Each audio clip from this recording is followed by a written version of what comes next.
Heureux de vous retrouver, mesdames et messieurs. Merci de nous rester fidèles. Vous êtes bien sûr Sunu Kaddu TV, première revue de presse de l'année 2025. Les quotidiens du jour s'intéressent au discours à la nation du chef de l'État. Paix en Casamance, bonne gouvernance, réforme institutionnelle. Bassirou Diomaye Faye s'engage, titre qui barre la une du journal Le Soleil. Pour son premier discours à la nation, le chef de l'État a fait des annonces fortes qui s'inscrivent en droite ligne de l'agenda national de transformation. Pour ces annonces, la tribune, elle, s'intéresse à la nouvelle loi sur la déclaration de patrimoine, un tsunami contre les fonctionnaires milliardaires. Selon toujours ce journal, des fonctionnaires dont les revenus ne peuvent justifier l'origine de leur patrimoine tombent sous le coup de cette loi. Ils sont donc dans le collimateur des lanceurs d'alerte. Quelle note pour Diomaye? Se pose l'évidence. Les cadeaux d'engagement de Bassirou Diomaye Faye sont à lire également à la une de l'info. Selon ce journal, l'une des priorités reste la paix définitive en Casamance. Pour le chef de l'État, c'est un impératif pour permettre à tous les projets de voir le jour. En tout cas, c'est un défi d'une paix durable, nous dit en relief, pour garantir le progrès social.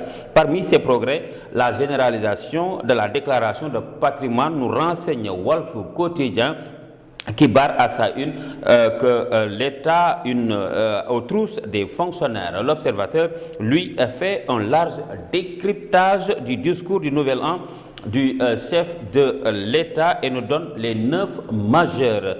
Direct News nous dit qu'il parie sur la bonne gouvernance. Une révolution entamée, nous renseigne les Échos. Au total, ces 4 lois sur la transparence, la réactivation des appels à candidature, la rationalisation des partis politiques et la déclaration de patrimoine élargie à tous les fonctionnaires, à lire dans le quotidien qu'il parle de vœux pieux de Diomaye. Il est sur tous les fronts, ajoute Sud Quotidien. C'est pour opérer une transition vers une nation souveraine, juste et prospère et ancrée dans les valeurs fortes.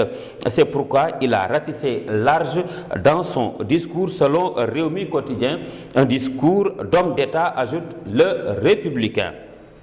Un homme d'État qui fera face à une nouvelle opposition. Cette nouvelle opposition à lire dans Dakar Times, qui nous donne les noms. Il s'agit de Aïssata Tall Sall, Barthélémy Diaz, Abdou Mbow, Pape Malick Ndour, Tafsir Thioye, Thierno Bocoum et Bougane Gueye Dany. Ce sont les personnalités politiques les plus vues de l'opposition. Une autre personnalité politique à lire à la une de Révélation qui nous révèle que Karim Wade promet de s'investir dans la remobilisation du Parti démocratique sénégalais. Et ce sera avec une énergie renouvelée, ajoute le public, qui nous dit que Karim affûte ses armes et rassemble les militants. Est-il à prendre au sérieux? Une interrogation à lire dans 2 minutes. Ce journal nous renseigne qu'il s'engage encore à relancer le Parti démocratique sénégalais. Sa priorité, la réunification des libéraux, et que doivent penser Woré Sarr, Doudou Wade et Tafsir Thioye. En tout cas, il a décidé, nous dit ce journal.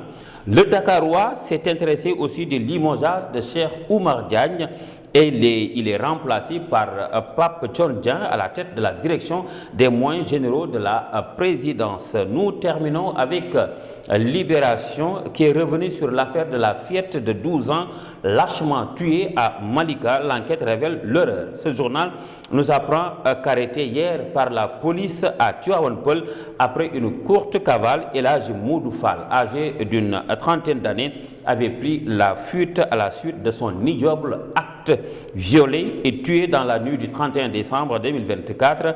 L'Observateur également est largement revenu sur ce crime barbare du monstre de Malika, qualifie-t-il. Mesdames et messieurs, c'était tout pour aujourd'hui. Merci d'avoir suivi. Rendez-vous et puis demain. D'ici là, portez-vous bien en compagnie des programmes de Sunu Kaddu TV qui vous souhaitent une bonne et heureuse année 2025.